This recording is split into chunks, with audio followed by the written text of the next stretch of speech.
বাংলাদেশের সুপারস্টার আছে নাকি? আমি প্রথম বললাম এটা, ঠিক আছে? যদি বাংলাদেশের সুপারস্টার থাকতো তাহলে 500 সিনেমা হল, 40টা সিনেমা হল থাকতো না, তাহলে 1000 সিনেমা হল।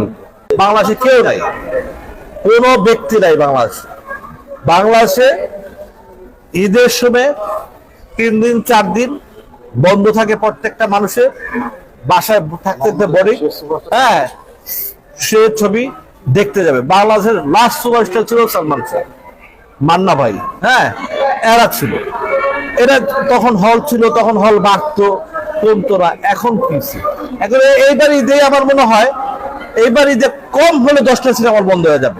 কারণ এরা যেভাবে টাকাগুলো দিচ্ছে, ওই হল মালিকদের সাথে কথা দিচ্ছে, হ্যাঁ, প্রত্যেকটা লস। অনন্ত দিলে অ্যাকশন, যে অ্যাকশন দাও, এটা আমি না, এটা হেন তোমার একটা কথা বলি। অনন্ত জেলের কথার একটা কারণ আছে। দিনরাত ডেট 100,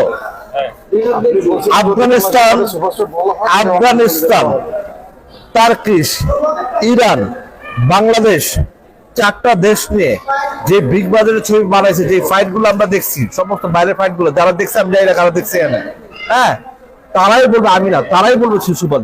আচ্ছা, মেগা স্টার তো আমি উজ্জ্বল ভাই ছিল, ঠিক আছে? মেগা স্টার কারে বলে? নসিব।